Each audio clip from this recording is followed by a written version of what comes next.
Hey everyone, welcome to the RotoGrinders Morning Grind podcast. I'm your host, Stevietpfl. It's Thursday. It's April 25th. It is 2024. We have an 8-game early slate. Some day baseball here on Thursday. Big slate. Wasn't expecting to do the podcast by myself, but had some internet issues. So I told Keith not to wait up for me here, and finally got it fixed and back. Early slate, so wanted to still record tonight instead of tomorrow morning. And I am on crunch time on Thursday morning with Derek Carty and Kevin Roth. So excited to mess with Derek Carty. It's almost as fun as messing with Dean, but it's all in good fun. So excited to break that down. Going to do a live breakdown for PlateIQ. You guys have really been liking when I use PlateIQ in the solo podcast.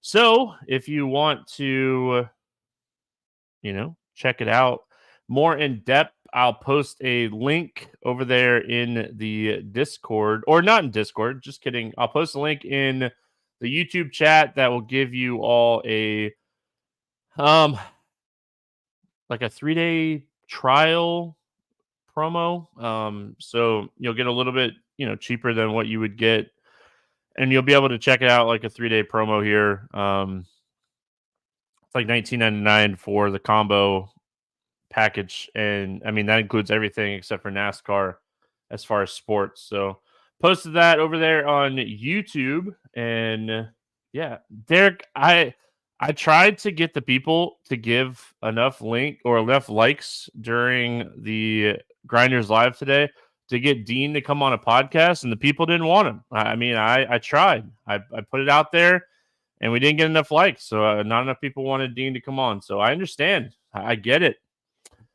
All right, let's talk some baseball. We got 8 games.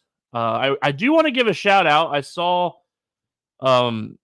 it's Yeezy's birthday. So shout out to Yeezy, longtime listener, always hanging out in chat. Happy birthday to Yeezy. I don't know if he's in chat right now or not, but just wanted to give him a shout out. Happy birthday.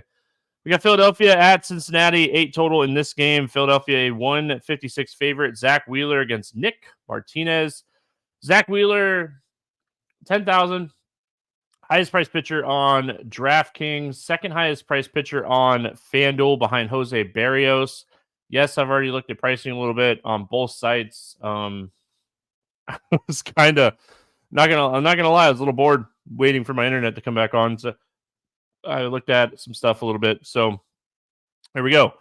As far as Zach Wheeler is concerned, he's been phenomenal to start the season. He's been pitching really well. Over 6 innings in 4 of his 5 starts this season. He's thrown over 100 pitches in 3 straight.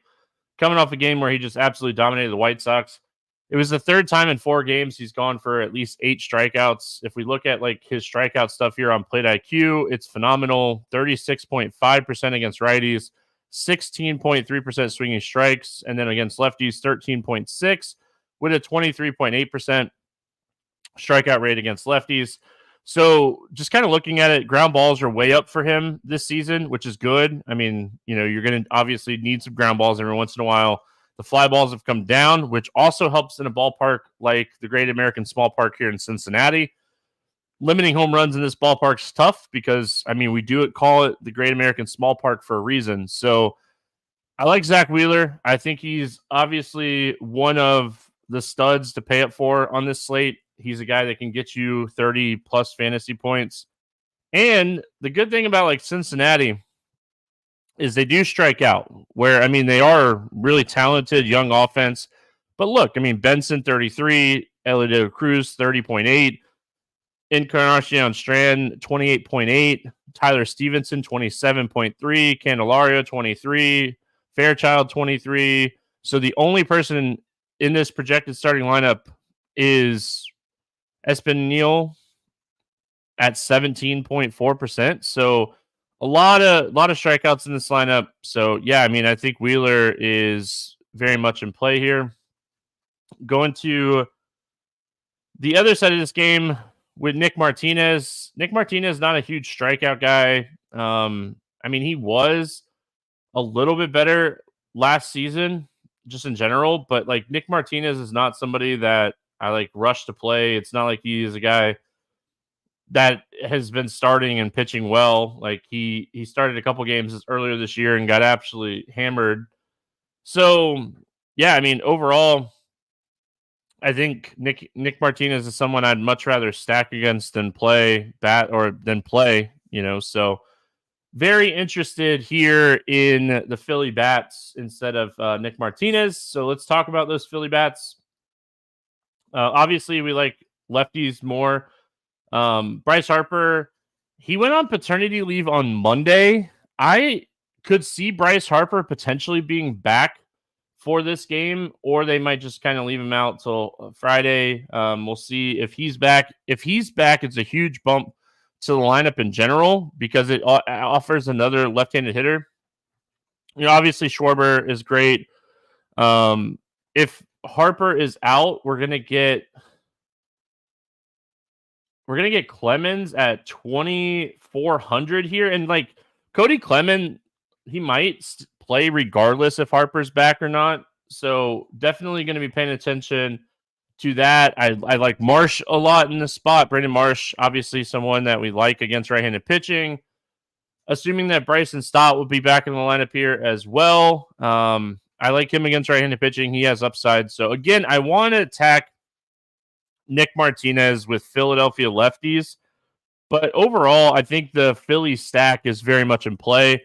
Regardless of lefty, righty, I think that this is a spot we just want to attack the Philadelphia lineup. And again, we should get more lefties in this lineup. They were facing a left-handed pitcher. That's why the projected lineup here on Plate IQ is still very right-handed heavy. Derek, 930 for Keith. So Keith does a lot of the back-end stuff with projections and getting next slates ready. So I assume that's what Keith is doing right now. And yeah. Do I think Turner or Schwarber should hit leadoff? I actually like Schwarber hitting leadoff. Just in general, I like having that power there. It kind of protects the lineup a little bit more with Schwarber batting leadoff. Like you almost have to pitch to Schwarber, especially like the first time around, right? Because like you have 3 or 4 really solid hitters behind Schwarber, so it's not like you can walk him.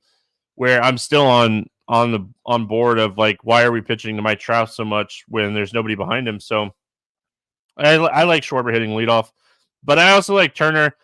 Like the traditional fast, get on base guy leadoff is just not a thing anymore, right? Like when I was growing up playing baseball, if you could get on base and you were fast, you're likely going to hit leadoff. And it's just changed. Baseball has changed a lot in the last 5 to 8 years, and love where baseball is going in general. So, all right, we got Chase Anderson and Tristan McKenzie facing off against each other. Boston and Cleveland, 7 total. Cleveland a slight favorite. I did want to pull up really quick and see McKenzie's. His velocity was way down going into that Oakland start, and he actually had some strikeouts in the Oakland start. And I forgot to pull up and see if his velocity was back up at all in that game. I'm going to pull that up really quick. So it's still way down. So his velocity overall is still way down. We'll talk about that in a second. I forgot to look before the podcast, and I wanted to look and I forgot, so I did it real quick. But let's start here with Chase Anderson. Chase Anderson's been working on the bullpen here for the Red Sox this season. He's just going to kind of fill in a little bit here with Pivetta getting hurt, which kind of stinks because, I really think Pivetta was going to have a really solid start to the season.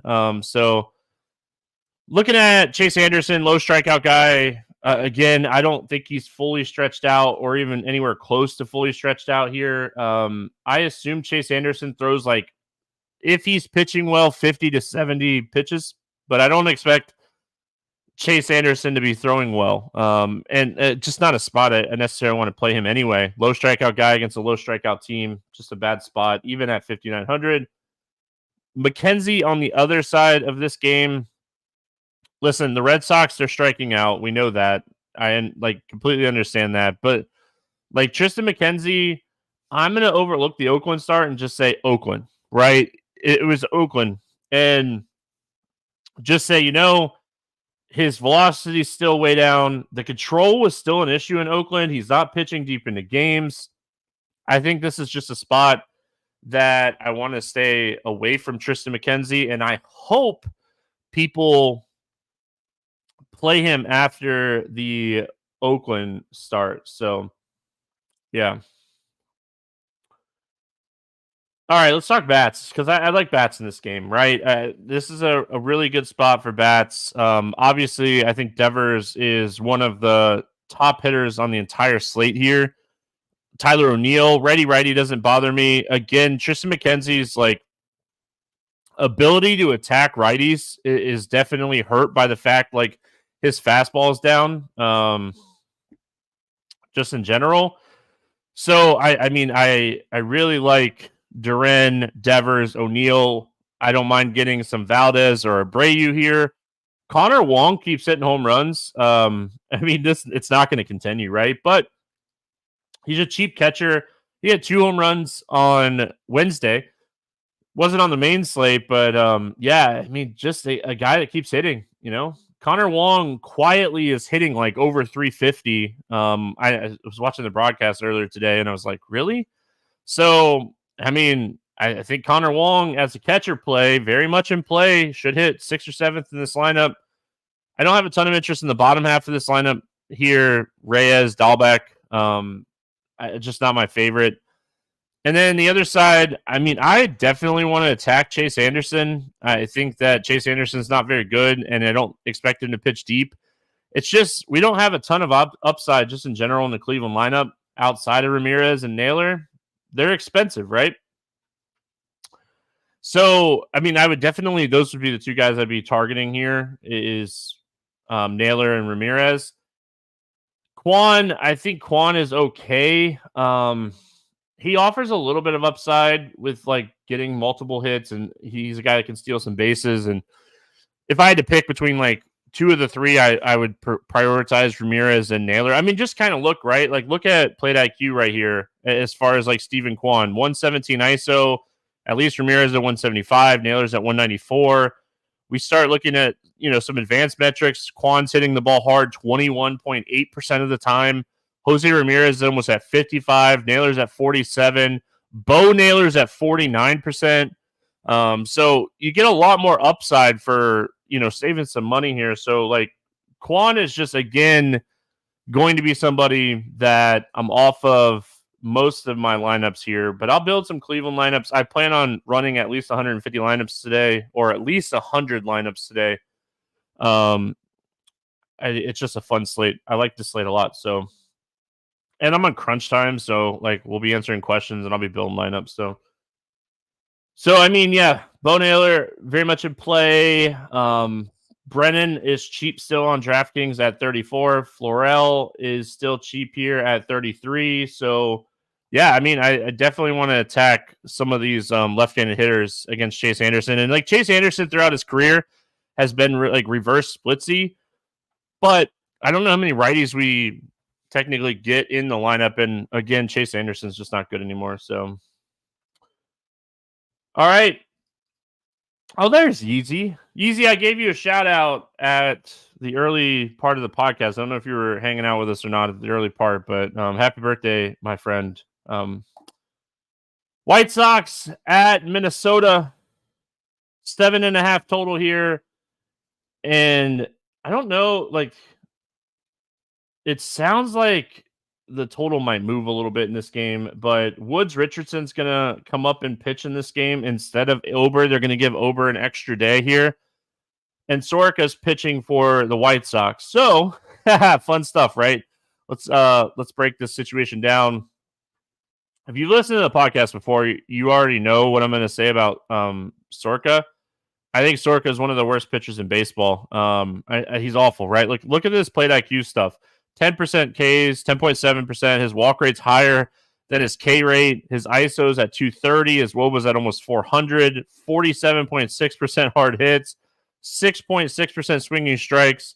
Needless to say, Minnesota is by far one of my favorite teams to target on this slate. And like, we'll talk about the bats in just a second, but yeah, Minnesota way underpriced for a matchup against Mike Soroka. And then the other side, so we got Woods Richardson. Like I said, he's going to get called up or is getting called up to pitch in this game. We saw him pitch earlier this season against, who did he pitch against? He pitched against Detroit. He had 5 strikeouts in 6 innings, 2 hits, 1 earned run, and scored 23.7 fantasy points. So, kind of looking at AAA for him, I mean, the swinging strike rate is really solid. The strikeout rate is solid. He does typically give up a little bit more fly balls, which is a little concerning. We've seen him a little bit over the last couple of years, but not a ton. But it's a 4K pitcher. It's a 4K pitcher getting the White Sox. It's hard for me not to have interest in him in this spot because he's 4K and he's getting the White Sox. I expect him to be popular because we do have some stacks to pay up for on the slate. So I almost think like I'll end up matching the field or being slightly overweight on him. I hope that he doesn't get a lot of ownership. He's a young pitcher that has a little bit of upside. And I mean, again, just if he throws 80 solid pitches here against the White Sox, I mean, they just don't have a lot of upside in this lineup. So yeah, very interested in Woods Richardson at 4K. Ober was going to be one of my favorite plays on the slate before this news came out like an hour, almost 2 hours ago. So yeah, Woods Richardson very much in play in this one. As far as the bats here for the White Sox, Sheets is still really cheap. He's like the one guy in this lineup that I don't mind playing. Outside of that, the lineup just kind of stinks. Even if we switch over to current season and look at this lineup, it's just bad. Like DeJong has had a little bit of pop, but he's striking out 37% of the time. So I don't know if we expect those guys to be in the lineup over some of these other guys. But again, just look at how bad this lineup has been. The White Sox are awful this season. So very interested in Gavin Sheets just overall. And then I will say, if Nicky Lopez hits leadoff in this one, I don't think he got hurt or anything. I think they just gave him the day off. He's 2,100 at second base, and he's hit safely in 4 of the last 5 games. So, yeah, I mean, I don't mind Nicky Lopez leadoff. He just doesn't have a lot of upside. But Minnesota, yes, give me all the Minnesota here today. I've been playing Minnesota a lot this week already. I feel like it. I didn't play them a lot because I was very much on Crochet. That didn't work out. He came out in the 5th. They were going to let him go in the 5th, and he came out in the 5th. My mic lowered? My mic shouldn't have lowered. It's on my end, it's really solid still. So let me know in chat, but I'm looking at my levels and I should be fine. As far as anyway, Crochet, he came out in the 5th, and I was like, oh man, he has a chance to get his strikeout rate up, or strikeout. I had his over 6.5, and gave up a double right out of the gate, and they're like, all right, this dude's done. So anyway, I like Minnesota a lot today. Again, we're gonna get a much different lineup from Minnesota than we saw yesterday. Julian's going to be back in the lineup. Kepler's going to be back in the lineup. Kirilloff, Larnach, all these guys. So, yeah, I mean, I like Minnesota a lot. Kind of looking at the pricing here. Kirilloff, 41. Julian, 38. Kepler, 37. My boy Larnach, 31. You already know he's coming later in the morning grind game for what it's worth. So, yeah, I mean, again, I think Minnesota is in a great spot here. They make for an excellent secondary stack. I might even full stack them today. Soroka's that bad that I actually might full stack them today. All right, we got Toronto at Kansas City. We got Berrios and Reagans facing off in this one, 8 total. Kansas City is a slight favorite, but more of a pick'em game than anything else here. We'll start with Berrios. Rodriguez didn't pitch great, so, but yeah, I mean Berrios just man, Berrios has upside, right? Like he's a guy that can pitch really well. We've seen him strike out lefties and generate a lot of ground balls against lefties this year. Kansas City's a really solid team, but there is upside facing this team. So at 9,400, Berrios is really going to be like an ownership type of play for me. If Berrios is going to be lower owned, I'll definitely have some exposure to him. But if Berrios is going to get a ton of ownership today, I'm probably out. Kansas City, again, they've been a really solid team to start the season. If we look at the top half of this lineup, Pasquantino, Perez, Melendez, Witt, 273, 288, 266, 315. Like these guys at the top half of this lineup have just been hitting all the time. I think this is a fantastic spot. If you want like a leverage stack, if Berrios does get chalky, but I don't know if Berrios is going to get chalky. So I think that's why he's somewhat interesting here. I will say like his strikeout rate has dipped against righties this season. I assume that like it is starting to come up a little bit against right-handed hitters. Like he does have good pitch mix against right-handed hitters. And I expect his strikeout rate against lefties to go down. Because like even if we look at to compare, right, last season 11.9% swinging strikes, 31, or this season 31.8. And then if we look at last season, he had 11.3 and he was at 24.3. 0.6% swinging strikes does not generate an extra 7%, 7.5% of strikeout rate. And like his swinging strike rate's down a little bit here against righties. So I think it's going to normalize out a little bit more. Just kind of looking at his pitch mix here, using a lot of fastball / sinker against lefties, using a lot of his slurve against lefties. So, yeah, I think I'm out. I mean, I don't think I'm out, but I think like Berrios is an ownership play. If he's going to be chalky, I'll probably play some Kansas City bats against him. I think he'll end up being in my player pool here regardless. I don't know how much I'll play of him if he's chalky. Cole Reagans on the other side. Cole Reagans coming off of man, this guy. He ran into a good Baltimore team.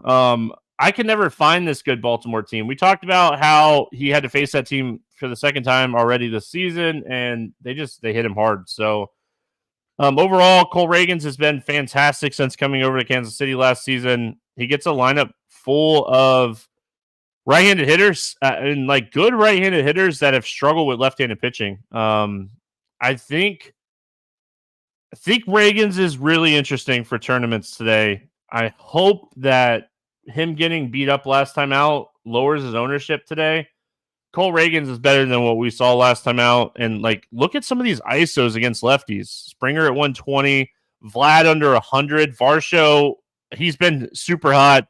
We've been playing him. They wouldn't pitch to him today. They walked him a couple times. I think he had a single. But yeah, I mean, Vogelbach could probably be out of the lineup here. They'll probably get Schneider back in there, and Schneider's really good against lefties. Justin Turner will be back in the lineup. He's really good against lefties. So overall, I think Cole Reagans really interesting tournament play today. As far as the bats for Toronto, again, they're really cheap still. Like Bichette, 4,400. I really like that price tag on Bichette. Jensen at 3,300 at catcher here, I think is really solid. And then again, like Turner and Schneider, those two guys I just talked about that are really good against lefties. I don't think I'll stack Toronto. I think I'll be looking at Toronto as like a one-off, chasing some of this cheap power. Just chasing the cheap power, right? Like there's enough cheap power here where you could just one-off some of these Toronto bats and be good with it. But I like Reagans more than likely more than the field today. Did you see the Springer home run? Hit off the glove. I don't know if it would have been a home run. Anyway. All right. Other side here. Berrios is great at generating ground balls. He's not a guy that typically gets blown up. if he gets some ownership today, it would be these three guys, right? Witt, Pasquantino, Perez, Melendez, those four guys right there. Velasquez, like 4 or 5 people right there. It's as simple as that.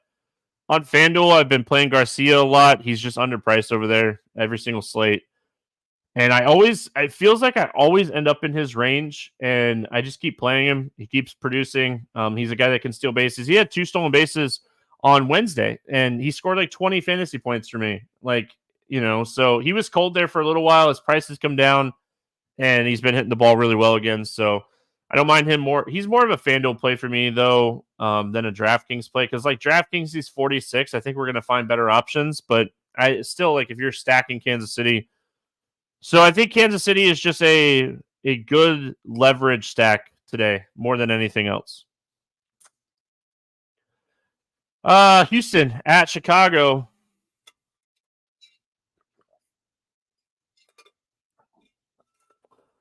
We got Verlander and Assad. 8 total in this game. Houston is a 130 favorite. Another like chilly day in Chicago. I think the temperatures are like 45 to 50. Wind blowing across the field, so I don't think wind's really going to affect it too much here. But I mean, just enough to note it, right? Verlander, he looked really good in his first start of the season, like the eye test. But like if you look at some of his advanced metrics, he definitely faced a Washington team, right? His whiff rate was way down. His swinging strike rate was 5.1% in his first start this season. Just wasn't missing any bats. Didn't walk anybody. Had 4 strikeouts. Gave up 1 home run. I am on the fence with Verlander. Like, again, Justin Verlander is so good, right? Just in general. But he's getting older. He missed a lot of spring training, and he's missed the first 3 weeks of the season, 4 weeks of the season with shoulder issues. I don't think we need Verlander today. Like, I think we have enough pitching that I just don't think we need Verlander today. Now, the Cubs lineup definitely takes a hit with Bellinger going on the IL.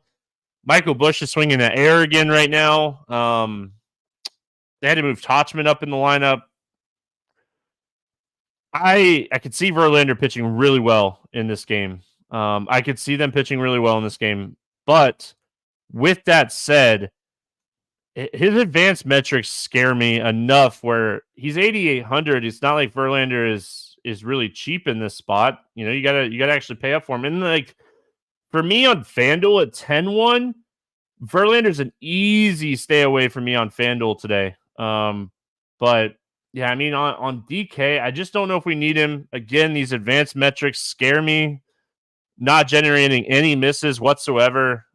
So that worries me a little bit. And again, like he had arm issues. He's not going to pitch 100 pitches in this game, too. So going Assad on the other side. Let me find, there he is. Assad, he's not a huge strikeout guy. He's going to try to generate soft contact and ground balls here and just not get beat up. He's not like my favorite option.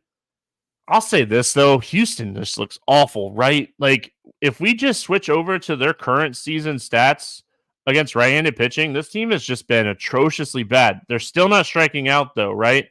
They're at 17% against right-handed pitching this season with this lineup that they had in yesterday. So I don't know if I could play a low strikeout pitcher against a low strikeout offense when we have some upside pitchers. I think there's going to be spots, and there's been spots we've played Assad this season, but he's not 6,500 anymore. Like he is in this price range where I think you are potentially going up to Reagan's at $400 more. So, yeah, I mean, there's not a lot of pitchers under him that I would recommend outside of, again, Woods Richardson. Wood Richardson being 4K changed the whole entire slate. It changed the whole entire slate because now we have that 4K option. It's actually a really solid option. So he just changed the slate so much. I don't think Assad's a bad pitcher. Houston has been awful. I could see it working out, but I think I'm going to pass here. On the Houston Bats, I know they've been awful. I'm still going to play them. I know they've been awful. I'm going to play them anyway. I don't think Assad's a guy that scares me too much. This team has too much talent. They're bad, but Tucker, Alvarez, Altuve, Diaz, Pena, all these guys very much in play for me. Again, probably going to run 100 lineups. I'll probably have Houston as a main stack around 10. So 10%, 15% ish. So, yeah, they've been awful, but I kind of like the Cubs bats. I don't want to play a lot of people against Verlander typically. But man, we get into looking at some of the stuff for Verlander from his first start, and it was one start, but he gave up a lot of barrels. Again, 5.1 swinging strikes, only a 10% whiff rate. I kind of want to play the Cubs today. I don't know how much of the Cubs I'll play today, like just overall, but I don't expect the Cubs to be popular against Verlander in chilly weather in Chicago. So I kind of like the Cubs. Just, yeah. Wobo is good, but like some of the advanced stuff, just not good. I'm going to quickly pull up some of the baseball savant stuff for him, and just I am more curious. So his fastball was down about a mile per hour from last year's fastball, still down about 2 miles an hour from the year before.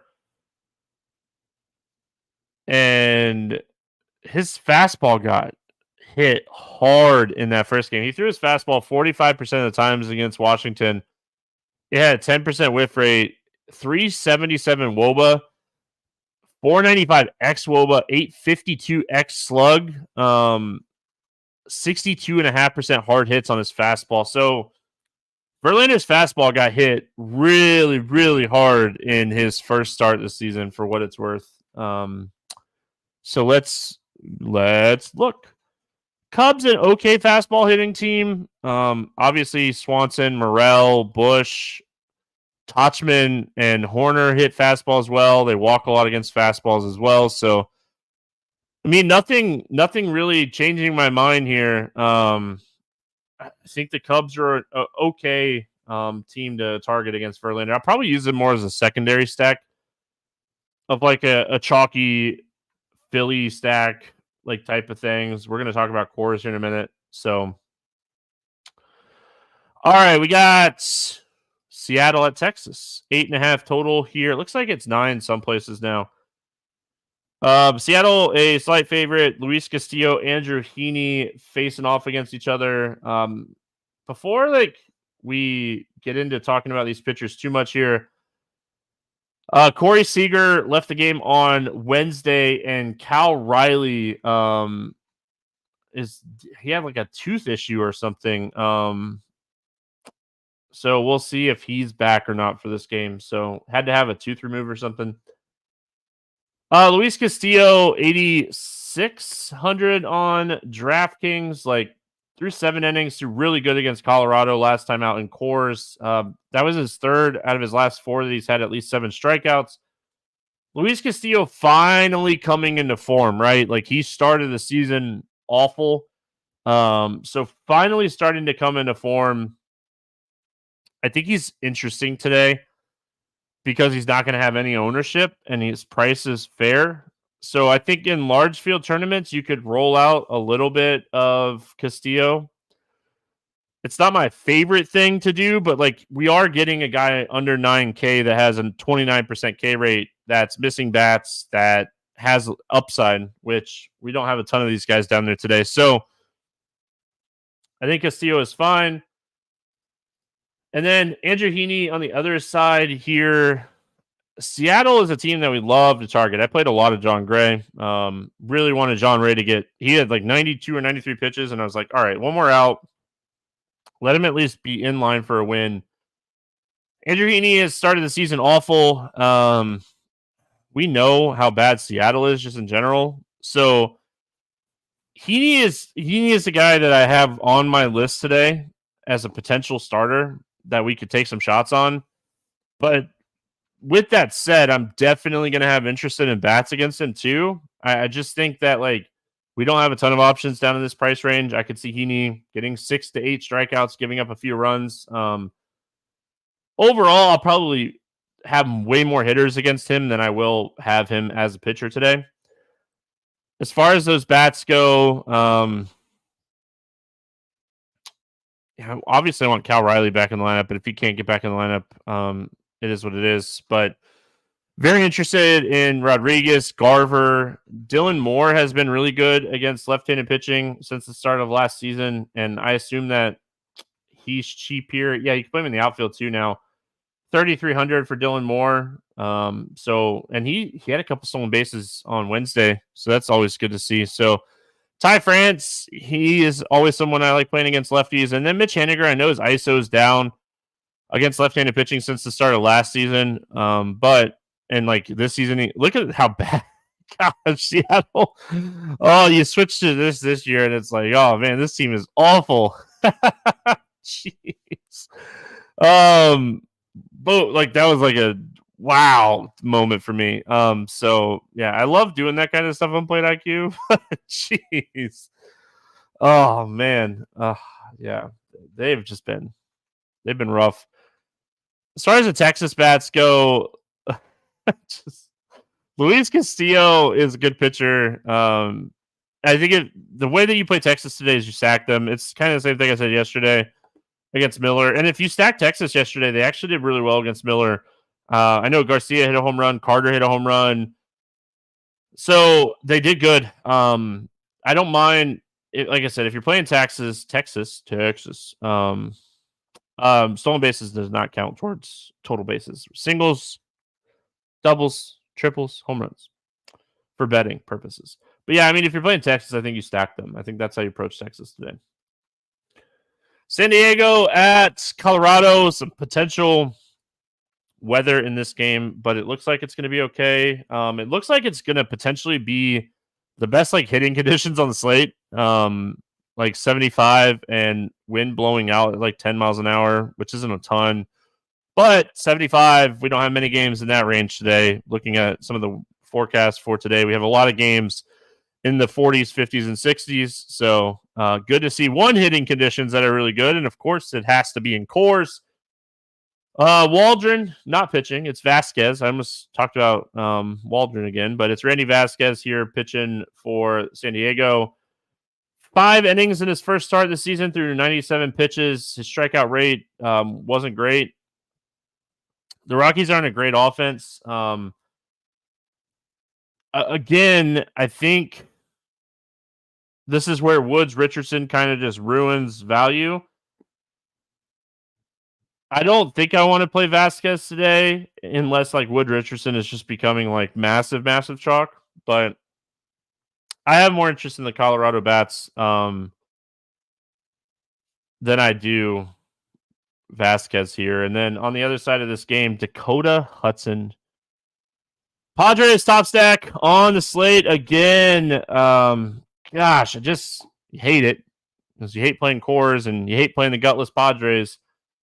But Dakota Hudson's awful. I mean, he's not good. He has a 12.5% K rate. He had a 12.7% K rate last year.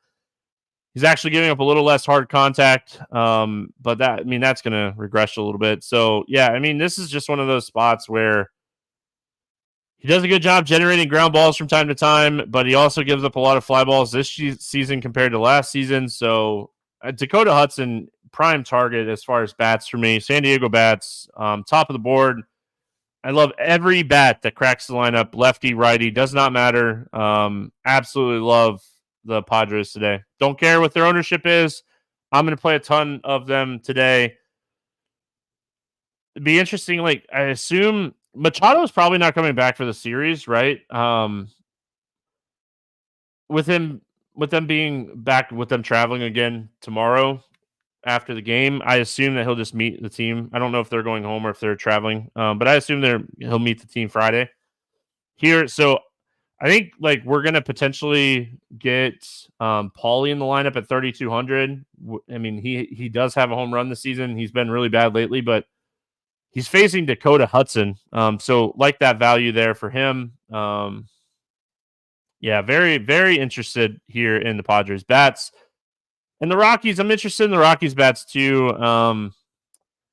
Looking at some of the advanced stuff for Vasquez and then looking at some of his AAA numbers and stuff, I think that this is a guy that's hittable just in general. So, yeah, I mean, we saw Vasquez pitch a little bit last season. It wasn't a lot, right? 37 innings. And he only had a 19.9% strikeout rate, and he was a big fly ball guy. So I think you're chasing home runs here because of the fly ball issues, because of the home run issues that Vasquez has. So, yeah, I mean, it's not like the Rockies are this like end all offense that is fantastic. So, I mean, it's hard. Oh, my screen share dropped. Has anybody else had issues with oh,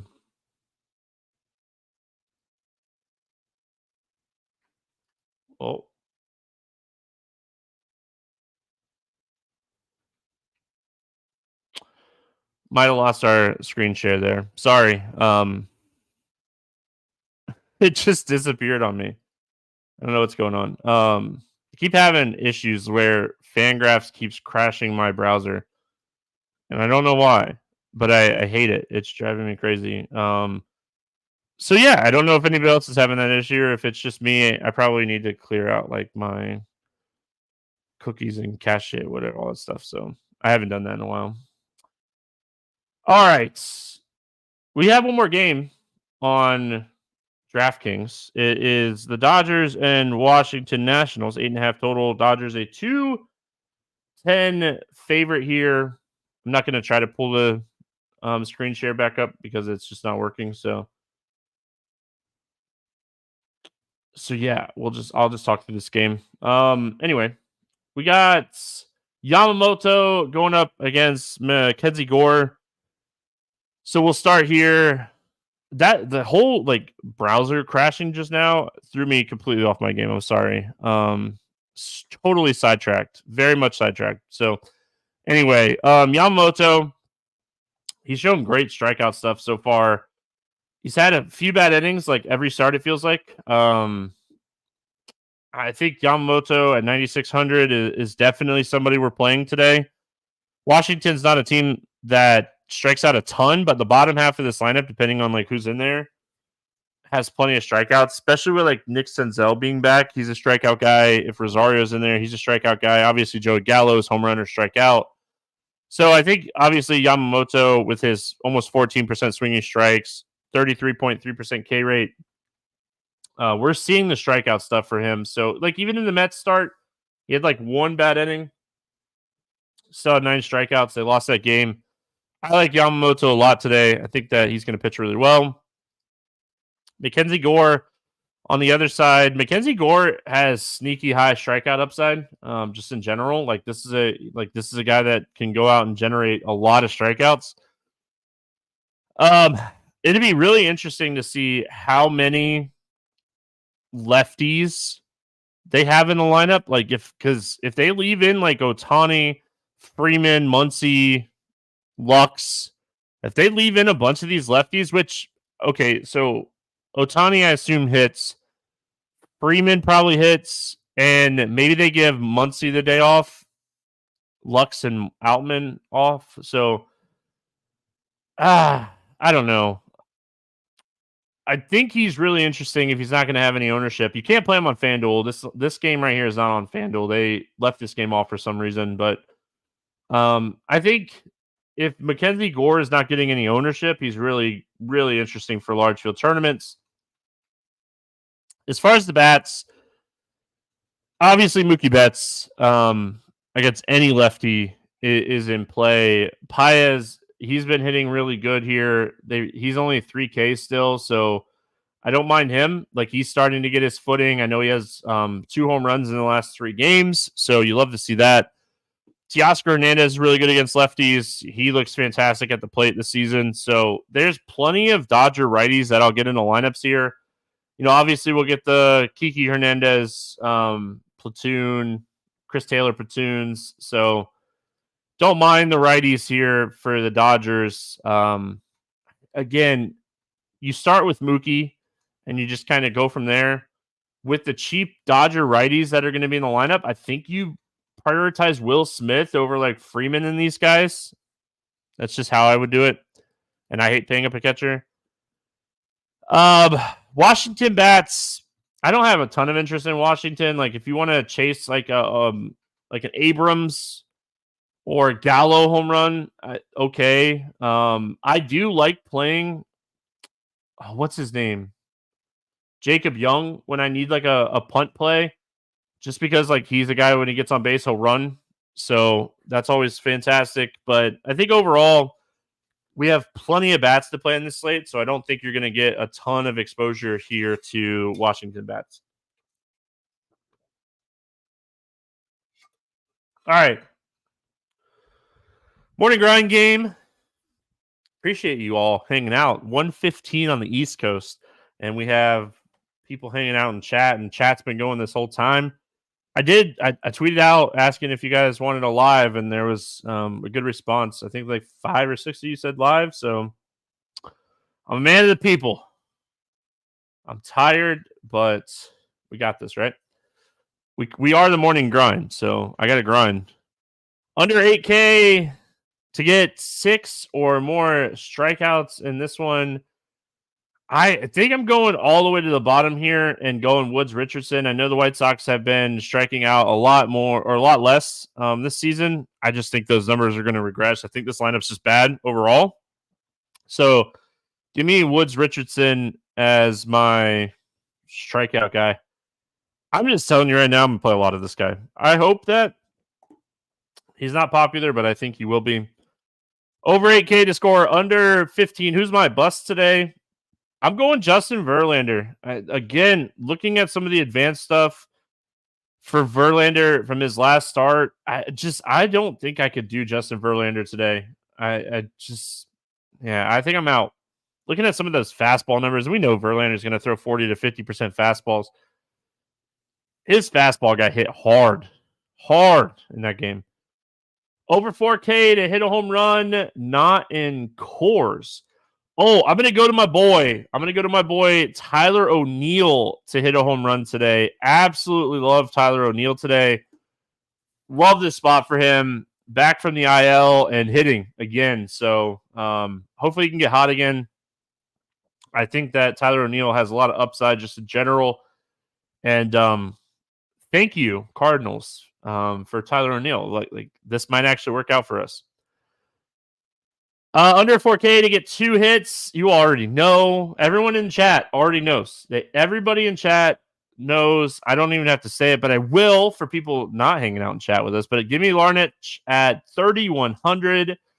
Twins are one of my favorite teams to target on this slate, and Larnach is hitting.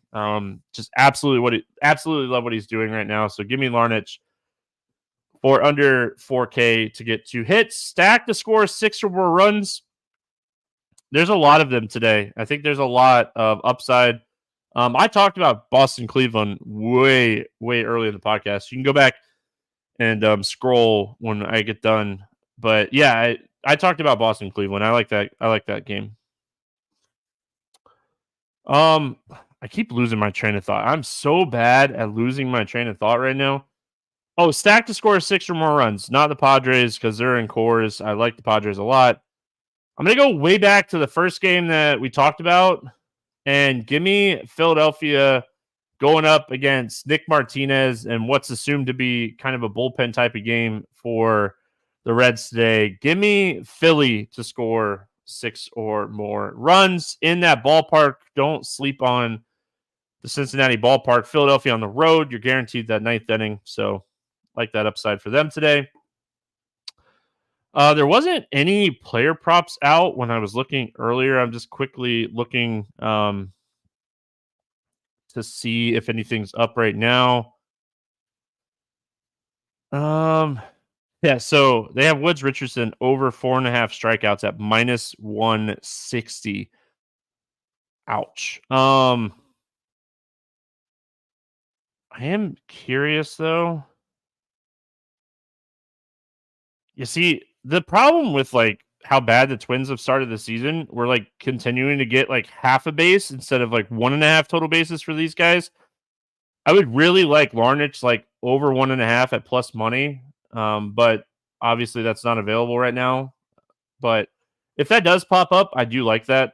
He's a guy that I really like in this spot. So check and see if you can get Larnach at my over 1.5 total bases. But we got more player props than I thought we were going to, which is great. Give me Kyle Schwarber. Going to that game that we just talked about. Give me Kyle Schwarber over 1.5 total bases here. Love this spot for him. Over 1.5 total bases for him. And then as far as any other bets today, I am going to look at this really quick.